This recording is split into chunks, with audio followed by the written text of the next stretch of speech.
दीवाना हो चुका है। और दीवाने आदमी के डिसीजंस तुम्हें पता ही है कैसे रहते हैं।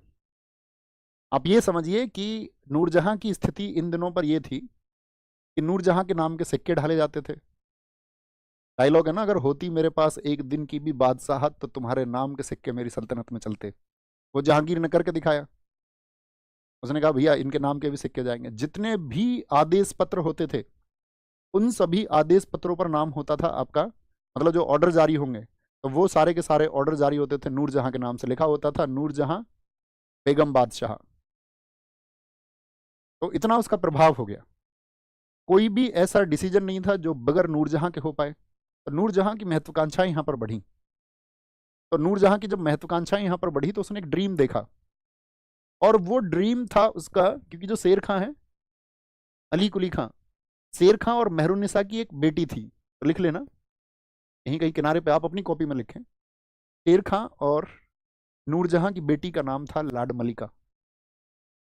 तो ये चाहती थी कि भाई लाड मलिका की शादी हो खुसरो से। ठीक है, खुसरो से। लेकिन खुसरो की स्थिति उसके समय पर ये बोला गया कि भाई खुसरो की तो ये स्थिति नहीं है, उसको तो बाद में मरवा दिया गया था, अंधे आदमी तुम इसको क्यों बिठाओ। उन्होंने कहा देखो जहांगीर पक्ष में है शाहजहां को गद्दी पर बिठाने के, तुम लाड मलिका की शादी करवाओ शाहजहां से, खुर्रम से। खुर्रम माना नहीं इस बात के लिए। तो तब उसकी मजबूरी हो गई कि, क्योंकि वो चाहती थी कि राज परिवार की किसी स्त्री से पैदा पुत्र से उसकी शादी हो, लेकिन बाद में मजबूरी ये बन गई जब कोई और तैयार नहीं हुआ तो शहरयार से शादी कर दी गई। शहरयार। लेकिन शहरयार की जो माँ थी वो तो राज परिवार से नहीं थी। उसको तो कहा जाता है वो जहांगीर की एक आपका रखेल, ये कहा गया कि जहांगीर की रखेल से उत्पन्न पुत्र से मेहरुन्निसा ने अपनी बेटी लाड मलिका की शादी करा दी। अब उसका सिर्फ और सिर्फ एक ड्रीम प्रोजेक्ट था कि कैसे भी करके अपने दामाद शहरयार को गद्दी पे बिठाना है। शहरयार गद्दी पे बैठना चाहिए। लेकिन जहांगीर किसको गद्दी पे बिठाना चाहता है? खुर्रम को। तो कॉन्ट्राडिक्शंस होंगे नहीं होंगे? आप कहेंगे हाँ जी बिल्कुल होंगे। तो सबसे पहले तो इसने सोचा कि भाई इस खुर्रम को ही अपने ग्रुप में ले लो। तो जो खुर्रम को इसने अपने ग्रुप में लिया इसको बोलते हैं चौथा खुर्रम। खुर्रम इसका बेटा तो है नहीं, लेकिन भाई सौतेली माँ तो उसकी है। इस गुट को कहा जाता है नूरजहां गुट। क्वेश्चन पूछ लिया जाता है नूरजहां गुट में कौन कौन था। नूरजहां गुट, नूरजहां गुट, ये नूरजहां गुट है आपका, जिसमें क्या हुआ आपका कि भाई इन सब ने एक कंट्रोल कर लिया। लेकिन इसकी माँ और इसके पिता इसको समझाते थे कि तुम ये ठीक नहीं कर रही हो, तुम जो इस तरह की चालाकियां कर रही हो एक दिन तुम मारी जाओगी। इसने कहा ठीक है कोई नहीं देख लेंगे। तो कहते वो तो इसको थोड़ा कंट्रोल करके रखते थे। लेकिन 1621 और 1622 में इसके माता और पिता दोनों की मौत हो गई, यानी इसको समझाने वाले दोनों लोग एक्सपायर हो गए। और 1620 वो समय है जब जहांगीर की तबीयत खराब रहने लगी। जहांगीर आराम से लेट रहता है ऐसे, कहता यार हमने तो बादशाहत नूरजहां को दे दी है, मतलब इतने कंफर्ट में, इतने आराम में। और नूरजहां शासन कर रही थी। जो झरोका दर्शन होता था इसमें राजा जाता था दर्शन देने जनता को, उसमें नूरजहां कहते हैं आपका जहांगीर से भी आगे होती। तो इस समय पे एक तो 1620 में उसकी तबीयत खराब हुई, और वो अपना मतलब ऐसा होता है यार बोला आराम नहीं लग रहा तबीयत को, थोड़ा हमें थोड़े दिन कश्मीर ही लिटा लाओ, कश्मीर की आबो हवा में शायद हम ठीक हो जाए। उसको ठीक ही नहीं होता था, कहीं कहीं भी ले जाओ वो बीमार का बीमार ही रहा। और अंत में मतलब यार खराब हो चुका था ना, लीवर वीवर सब डैमेज हो चुके हैं, इतनी शराब पिएगा आदमी तो ठीक कहाँ से हो। तो क्या बोलेंगे यहाँ पर? दो चीजें। एक तो मैंने बताया 1621 में उसकी जो माँ थी असमत बेगम, असमत बेगम की डेथ हो गई। तो जो थोड़ी बहुत उसको जो कंट्रोलिंग पावर्स थी वो भी खत्म हो गई। 1622 सॉरी, यहाँ पे एतमा उद्दौला, एतमा उद्दौला की डेथ हो गई। एतमा उद्दौला की डेथ, अब जब इन दोनों की डेथ होगी तो उसको समझाने वाला कोई नहीं रहा। ठीक है, अब जब इसको समझाने वाला कोई नहीं रहा तो यहाँ पे इसने एक चालियाकी और कही। जो खुर्रम है, खुर्रम की शादी, खुर्रम यानी शाहजहां की शादी हुई थी, कल भी हम इसको बताएंगे आपको, अर्जुमंद बानो बेगम से। और ये अर्जुमंद बानो बेगम कौन है? ये शादी भी कराई है खुद नूरजहां ने। अर्जुमंद बानो बेगम लंबी प्लानिंग से चल रही है वो, अर्जुमंद मानो बेगम से। ठीक है, अब अर्जुमंद मानो बेगम कौन है? इसके भाई आसफ खां की लड़की है, यानी कौन हुई? नूरजहां की भतीजी हुई। भाई भाई की लड़की कौन हुई? भतीजी हुई ना। इसकी बेटी है, याद रखना, कहीं लिख लेना इसमें किनारे पे आगे, आसफ खां की बेटी है।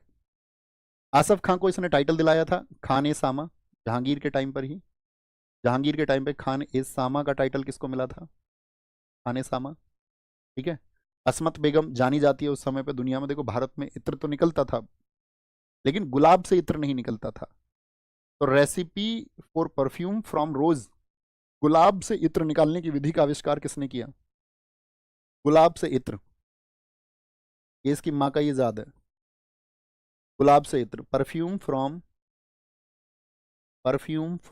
रोज, perfume from rose. Itimaduddaula, Itimaduddaula का साथी सबसे इंपॉर्टेंट है, इसके नाम से बनवाया मकबरा। एतमाउद्दौला का मकबरा कहाँ पर है, कौन बताएगा? ये मैं आपको फ्राइडे की क्लास में बताऊंगा, सब पिक्चराइजेशन साथ में कि भाई क्या क्या इसमें है। एतमाउद्दौला का मकबरा, एतमाउद्दौला का मकबरा कहाँ पर है? ये आगरा में, आगरा में। इसी को बोलते हैं बेबी ताज, बेबी ताज। और ये भारत की पहली ऐसी इमारत भी है जिसमें सफेद संगमरमर का इस्तेमाल हुआ। यानी ताजमहल तो शाहजहां ने बनवाएगा बाद में, तो ताजमहल से भी पहले जो व्हाइट मार्बल है, सफेद संगमरमर का इस्तेमाल इसमें हो चुका था। ताजमहल में जो शैली इस्तेमाल हुई है पित्रादुरा, पूछा जाता है ताजमहल में कौन सी शैली, मतलब उसकी दीवारों को जो सजाया गया, जो वहां पर उसको कार्नेट किया गया, अलंकरण हुआ उसका, वो हुआ है पित्रादुरा शैली से। तो वो पित्रादुरा शैली सबसे पहले किसमें, इसी में इस्तेमाल हुई थी। तो ये हम फ्राइडे वाली क्लास में बहुत अच्छे से लिखेंगे, ठीक है। बात क्लियर है? आगे बढ़े। तो ये क्या है, इसका फैमिली ट्री है, और इस फैमिली को इसने जो है बहुत मजबूत किया। और इस मजबूत करने के बाद में आपका क्या हुआ कि ये आपका, मैंने कहा कि कमान संभालने ही लगी। जहांगीर एकदम से कमजोर हो गया था, लेकिन खुर्रम को इस बात का अंदेशा हो गया था कि भाई ये जो है राजा बनाना चाहती है इसको, शहरयार को।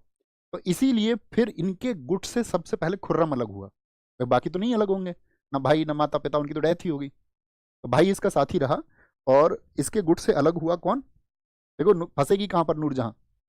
नूरजहां फंसी इस बात पर क्योंकि वो क्या सोच रही थी कि शाहजहां की शादी करवा दूं अपनी भतीजी से। तो किसका दामाद हो गया खुर्रम? तो खुर्रम अभी दामाद हो चुका है आसफ खान का।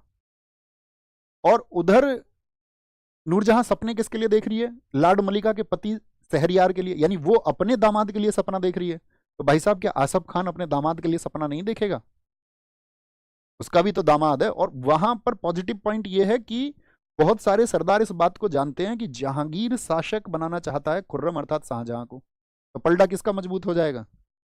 और यही भूल भारी पड़ गई नूरजहां को, जो शादी करवाई है उसने। वो सोच रही थी मेरा कंट्रोल में रहेगा भाई आसफ खां, लेकिन आसफ खां का लालच जाग गया। स्वार्थ कब किसका जाग जाए? दुनिया में सारे लोग ऐसे थोड़ी हैं कि भाई जो अभी शब्द कहे हैं उनको उनको आजीवन निभाएंगे। तो उसको लगा कि भाई बेटर चॉइस ये है, तो उसने पाला बदल लिया। तो बहुत सारे विद्रोह हुए, जिसमें इस समय पे आपका जहांगीर का सबसे करीबी व्यक्ति था महाबत खान। 1626 याद रखना। 1626 में